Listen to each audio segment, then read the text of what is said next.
అంటున్నాం, national song అంటున్నామా? National anthem ఏంటి? Jana Gana Mana. National song ఏంటి? అర్థమైందా? జాతీయ గీతం అంటే ఏంటి, జాతీయ గేయం అంటే ఏంటి? What is the difference between national anthem and national song? నా క్వశ్చన్ అర్థమైందా? రెండింటిని ఎందుకు పెట్టుకున్నాం? నేషనల్ యాంథమ్ అని ఒకటి అంటున్నాం, నేషనల్ సాంగ్ అని ఒకటి అంటున్నాం. ఎందుకు అంటున్నాం? ఆ రెండింటికి డిఫరెన్స్ ఉంటేనే కదా రెండింటి అనేది. ఆ రెండింటికి డిఫరెన్స్ ఉందా లేదా? నేషనల్ యాంథమ్కి నేషనల్ సాంగ్కి డిఫరెన్స్ ఉంది. ఏముంది అంటే, నేషనల్ యాంథమ్ జాతీయ గీతం అనేటువంటి దాన్ని ఎప్పుడు పాడాలి, ఎక్కడ పాడాలి, ఎలా పాడాలి, రూల్స్ ఉన్నాయి. ఎప్పుడు పాడాలి, ఎక్కడ పాడాలి, ఎలా పాడాలి అనేటువంటి దానికి ఒక ఫ్రేమ్వర్క్ ఉంది. అంతేగాని నీ ఇష్టం వచ్చినట్టు దాన్ని అవమానించకూడదు, నీ ఇష్టం వచ్చినప్పుడు పాడకూడదు, నీ ఇష్టం వచ్చినట్టు దాన్ని ఎక్కడంటే అక్కడ కూర్చొని పడుకొని అలా పాడకూడదు. ఖచ్చితంగా నేషనల్ యాంథమ్ ఎలా నిల్చొనే పాడాలి. అదేవిధంగా నేషనల్ యాంథమ్ పాడాలి అనేటువంటిది మొత్తం ఎన్ని సెకండ్లలో పాడాలి? 52 సెకండ్లలో పాడాలి. అంటే ఖచ్చితంగా దానికి ఇన్ని సెకండ్లలో పాడాలి. అదేవిధంగా నేషనల్ యాంథమ్ అనేటువంటి దానికి రెస్పెక్ట్ ఇవ్వాలి, జాతీయ గీతము అనేటువంటి దానికి రెస్పెక్ట్ ఇవ్వాలి, ఖచ్చితంగా దాన్ని నిల్చొని పాడాలి. ఇలా కొన్ని రూల్స్ రెగ్యులేషన్స్ అనేటువంటివి ఉంటాయి. దేనిని పాడాలంటే నేషనల్ యాంథమ్, జాతీయ గీతం పాడాలి. అదేవిధంగా భారతదేశం అనేటువంటిది ఎక్కడైనా కూడా రిప్రజెంటేషన్ చేస్తూ ఉంటే, అంటే ఏదైనా అఫీషియల్ ప్రోగ్రాంలు చేస్తూ ఉన్నారనుకోండి, G20 సదస్సులు, లేకపోతే బ్రిక్స్ సదస్సులు, లేకపోతే ఏదైనా అంటే స్పోర్ట్స్ మీట్లలో, లేకపోతే భారతదేశ క్రీడాకారులు ఒలింపిక్స్లో కానీ ఏదైనా గేమ్స్లో పార్టిసిపేట్ చేసినప్పుడు అక్కడ భారతదేశానికి సంబంధించిన ఒక అఫీషియల్ సాంగ్ అనేటువంటిది ప్లే అవుతుంది. అదే నేషనల్ యాంథమ్. ఓకేనా? అర్థమైందా? అఫీషియల్, దానికి ఒక అధికారం ఉంది. దాన్ని పాడాలి అంటే కొన్ని రూల్స్ ఉన్నాయి, దాన్ని పాడాలి అంటే కొన్ని రెగ్యులేషన్స్ ఉన్నాయి. దాన్ని ఎటువంటి అవమానం కలిగించకూడదు. అవమానం కలిగిస్తే అది చట్ట ప్రకారం చాలా నేరం. సరే, మరి నేషనల్ సాంగ్ అంటే ఏంటి? నేషనల్ సాంగ్ అని కూడా ఒకదాన్ని చెప్పుకున్నాం. దేన్ని? వందే మాతరం. ఏంటి నేషనల్ సాంగ్ అంటే ఏంటి అంటే, దీనిని పాడడానికి రూల్స్ రెగ్యులేషన్స్ ఏమీ లేవు, నియమ నిబంధనలు అనేటువంటివి ఏమీ లేవు. ఈ నేషనల్ సాంగ్ అనేటువంటి కాన్సెప్ట్ ఎందుకు వచ్చింది అంటే, యాక్చువల్గా 1905 సంవత్సరంలో బెంగాల్ విభజనకు వ్యతిరేకంగా ఒక పెద్ద ఉద్యమం అనేటువంటిది చేశారు.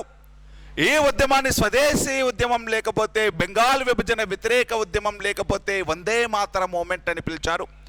ఈ ఉద్యమం సమయంలో ప్రజలని బాగా చైతన్యవంతం చేసింది, మోటివేట్ చేసింది వందే మాతరం.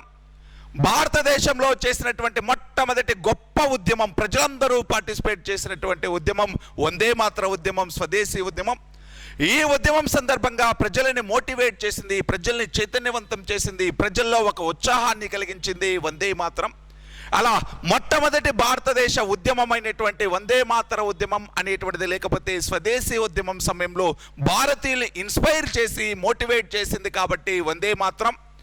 ఈ వందే మాతరానికి ఒక ఇంపార్టెన్స్ ఇవ్వాలి, ఈ వందే మాతరం అనేటువంటి దానికి ఒక ప్రయారిటీ ఇవ్వాలి అన్న ఉద్దేశంతో దానికి ఒక ప్రయారిటీ ఇస్తూ ఈ వందే మాతరం అనేటువంటి దానిని భారతదేశ జాతీయ గేయం లాగా ప్రకటించడం జరిగింది. అంతేగాని దాన్ని ఎక్కడా కూడా అఫీషియల్గా ఏదైనా ఇతర దేశాలతో, లేకపోతే మీటింగ్లలో, లేకపోతే స్పోర్ట్స్ ఈవెంట్స్లలో దాన్ని ప్లే చేయరు. దానితో పాటు దాన్ని అవమానించడం, లేకపోతే ఎలాగంటే ఇలా పాడాలి అనేటువంటి రూల్స్ రెగ్యులేషన్స్ ఏమీ లేవు. దానితో పాటు దాన్ని అవమానిస్తే పెద్ద పెద్ద శిక్షలు అనేటువంటివి కూడా ఏమీ లేవు. దానికి అధికారపూర్వకమైనటువంటి హోదా ఏదీ లేదు. దేనికి? వందే మాతరం. కానీ దాన్ని జాతీయ గేయం అనేటువంటి పేరు పెట్టుకున్నాం. ఎందుకని?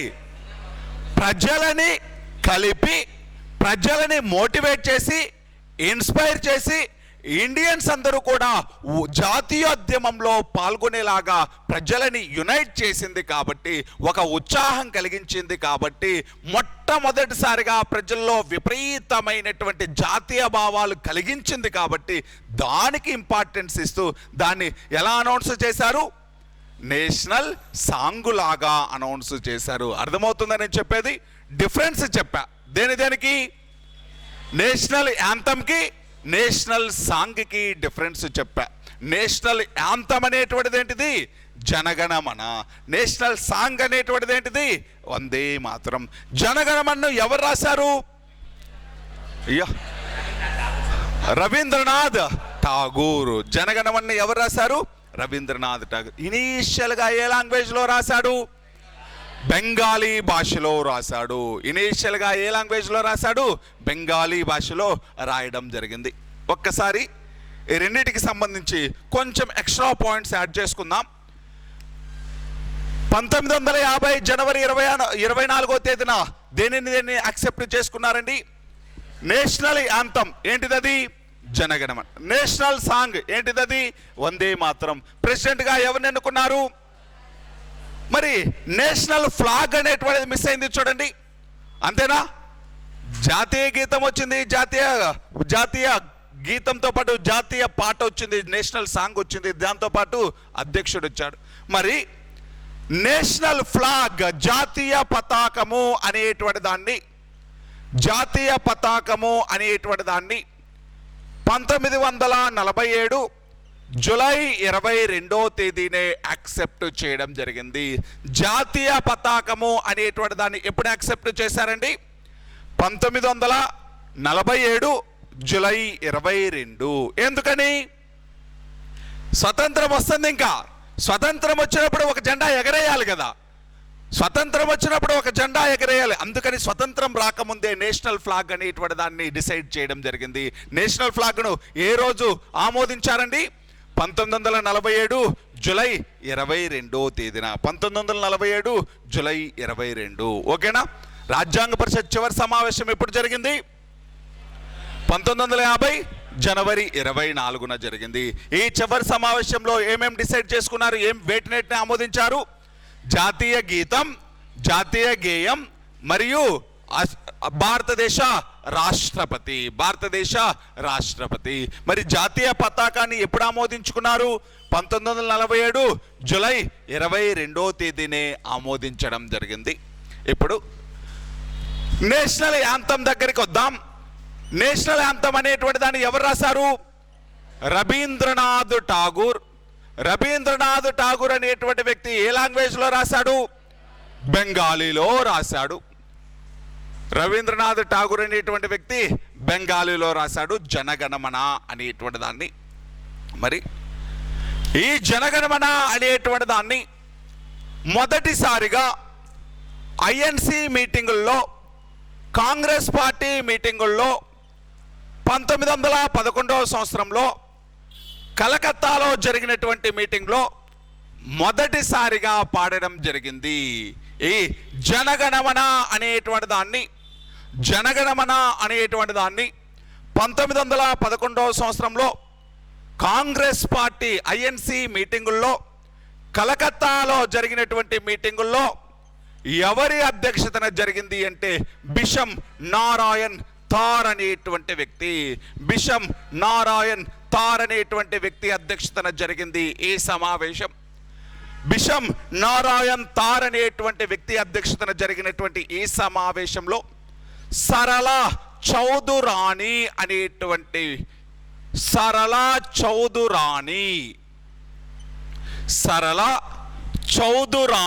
అనేటువంటి ఆవిడ తన బృందంతో కలిసి, తన గ్రూపుతో కలిసి మొట్టమొదటిసారిగా జనగణమనను పాడడం జరిగింది. మళ్ళీ చెప్తాను చూడండి. 1911 డిసెంబరులో కలకత్తాలో జరిగినటువంటి కాంగ్రెస్ పార్టీ మీటింగ్లో బిషమ్ నారాయణ్ తార్ అధ్యక్షతన జరిగినటువంటి కాంగ్రెస్ పార్టీ మీటింగ్లో సరళ చౌధురాణి గ్రూపు మొదటిసారిగా జనగణమన అనేటువంటి దానిని పాడింది. ఇనీషియల్గా ఏ లాంగ్వేజ్లో రాశారు దీన్ని? బెంగాలీ భాషలో రాయడం జరిగింది. ఎవరు రాశారు? రవీంద్రనాథ్ ఠాగూర్. తర్వాత కాలంలో ఈ రవీంద్రనాథ్ ఠాగూర్ అనేటువంటి వ్యక్తి 1919వ సంవత్సరంలో దీనిని ఇంగ్లీష్లోకి కూడా ట్రాన్స్లేట్ చేయడం జరిగింది. బెంగాలీ భాషలో ఉండేటువంటి జనగణమనని ఇంగ్లీష్లోకి ఎవరు ట్రాన్స్లేట్ చేశారు?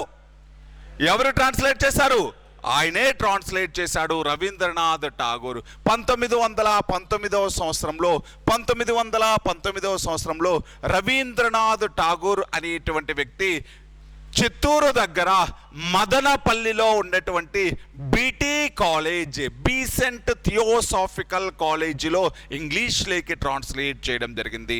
మళ్ళీ చూడండి, 1919వ సంవత్సరంలో రవీంద్రనాథ్ ఠాగూర్ జనగణమనని ఏ లాంగ్వేజ్లోకి కన్వర్ట్ చేశాడు? ఇంగ్లీష్లోకి. ఎక్కడ కన్వర్ట్ చేశాడు అంటే BT college, Besant theosophical college. BT college means Besant theosophical college. అని బీసెంట్ స్థాపించినటువంటి కాలేజ్ ఇది. అందుకే దాన్ని ఏమని పిలుస్తాం? Besant theosophical. ఆవిడ ఏ సంస్థ సభ్యురాలు?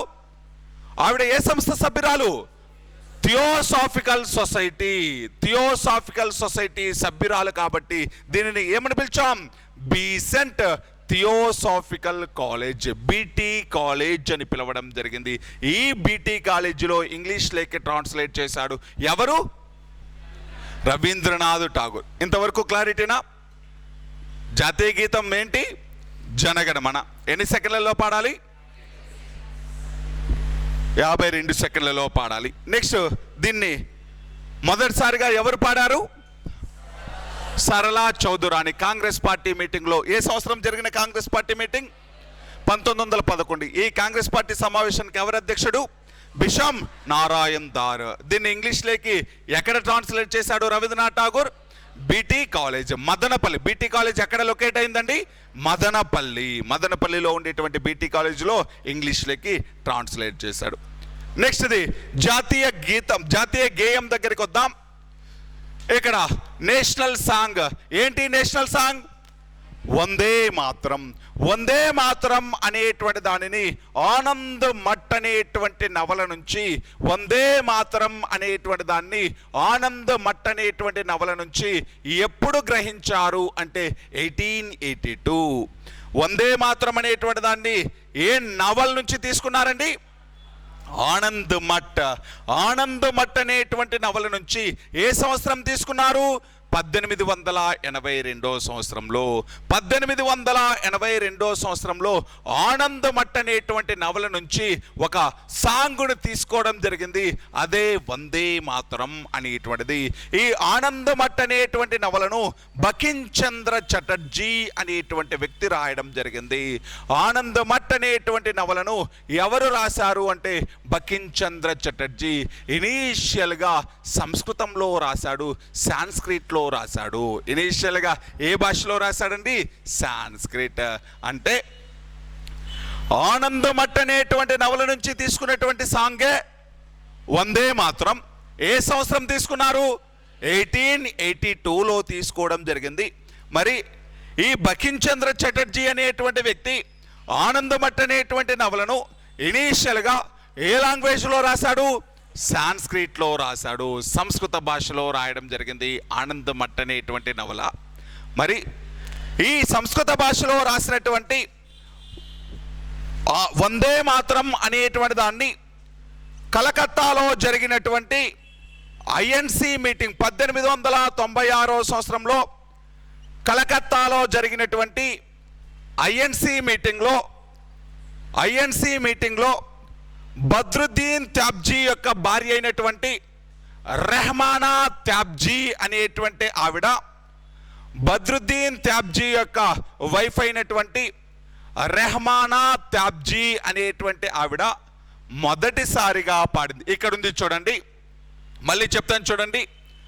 వందే మాతరం అనేటువంటి దాన్ని 1896 సంవత్సరంలో కలకత్తాలో జరిగినటువంటి ఐఎన్సి మీటింగ్లో రెహమానా త్యాబ్జీ అనేటువంటి ఆవిడ మొదటిసారిగా పాడడం జరిగింది.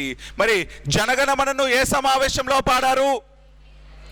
1911 కలకత్తాలో జరిగినటువంటి సమావేశంలో. ఎవరు పాడారు?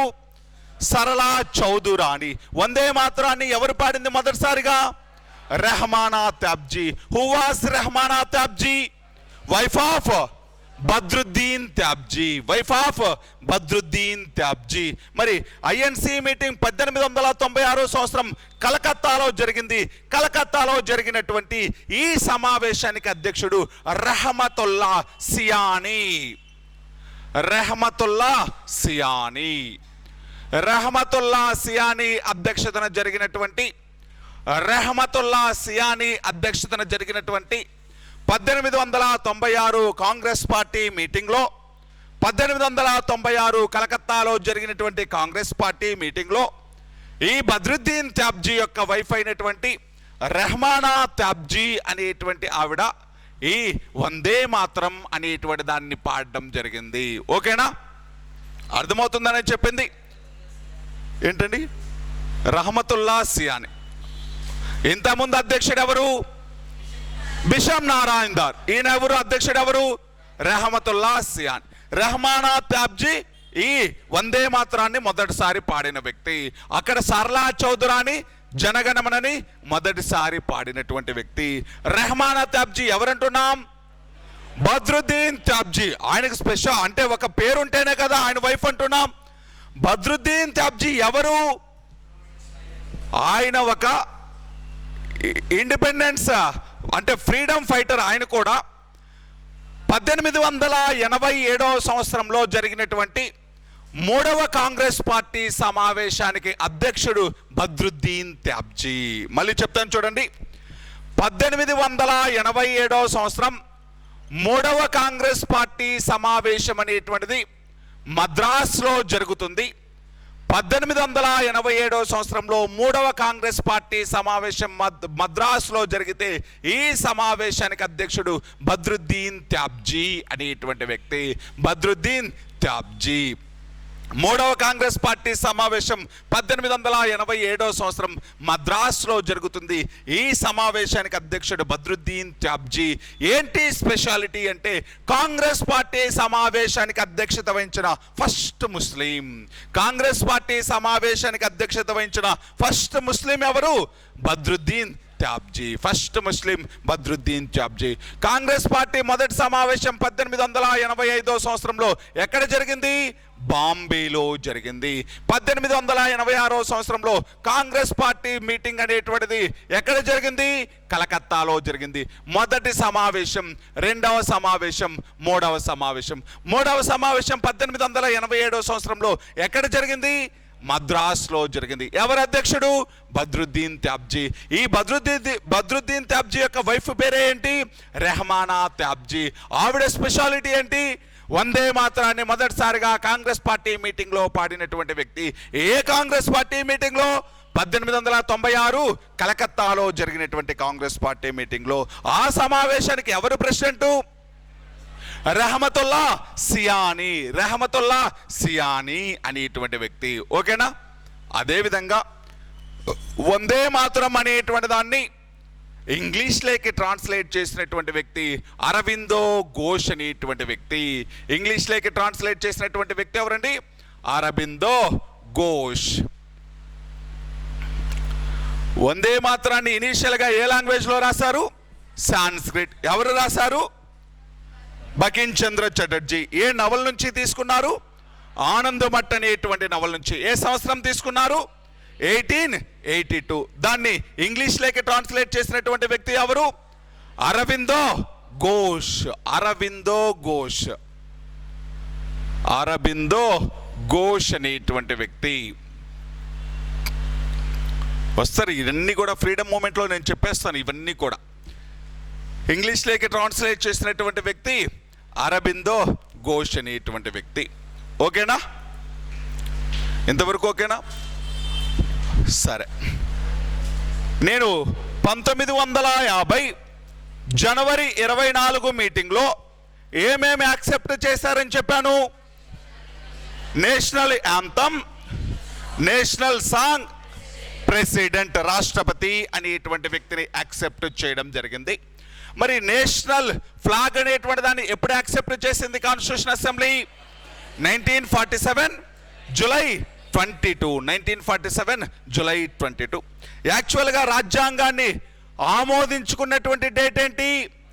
1949 నవంబర్ 26. ఎంతమంది సైన్లు పెట్టారు ఆ రోజున? 284. మరి అమలు చేసుకుంది ఎప్పుడు? 1950 జనవరి 26న. మరి 1949 నవంబర్ 26వ తేదీన ఆమోదించుకున్న తర్వాత 1950 జనవరి 26 వరకు ఎందుకు దాన్ని ఎన్ఫోర్స్మెంట్లోకి రాలేదు, అది అమలు చేసుకోలేదు అంటే దానికి ఒక హిస్టారికల్ బ్యాక్గ్రౌండ్ ఉంది, దానికి ఒక చారిత్రకమైనటువంటి కారణం ఉంది. ఏంటి ఆ హిస్టారికల్ బ్యాక్గ్రౌండ్ అంటే 1929 లాహోర్ సమావేశం అనేటువంటిది. 1929 లాహోర్ సమావేశం అనేటువంటిది. ఏం జరిగింది ఈ సమావేశంలో అంటే 1929లో కాంగ్రెస్ పార్టీ యొక్క మీటింగ్ అనేటువంటిది 1929లో కాంగ్రెస్ పార్టీ యొక్క మీటింగ్ అనేటువంటిది లాహోర్లో కండక్ట్ చేశారు. జవహర్లాల్ నెహ్రూ అధ్యక్షతన. ఎవరు ప్రెసిడెంట్గా అంటే జవహర్లాల్ నెహ్రూ. 1929వ సంవత్సరంలో కాంగ్రెస్ పార్టీ యొక్క మీటింగ్ అనేటువంటిది లాహోర్లో కండక్ట్ చేశారు. ఈ సమావేశానికి అధ్యక్షుడు జవహర్లాల్ నెహ్రూ. ఈ సమావేశంలో జవహర్లాల్ నెహ్రూ అనేటువంటి వ్యక్తి ఈ సమావేశంలో ఒక రిజల్యూషన్ అనేటువంటిది పాస్ చేయిస్తాడు. ఏంటి ఆ రెజల్యూషన్ అంటే 1930 జనవరి 26 అనేటువంటి డేట్ని సంపూర్ణ స్వరాజ్ దినోత్సవం లాగా లేకపోతే పూర్ణ స్వరాజ్ దినోత్సవం లాగా సెలబ్రేట్ చేసుకోవాలి. సంపూర్ణ స్వరాజ్ దినోత్సవం లాగా లేకపోతే పూర్ణ స్వరాజ్ దినోత్సవం లాగా సెలబ్రేట్ చేసుకోవాలి. సంపూర్ణ స్వరాజ్ లేకపోతే పూర్ణ స్వరాజ్ దినోత్సవం లాగా ఏ రోజును సెలబ్రేట్ చేసుకోవాలి?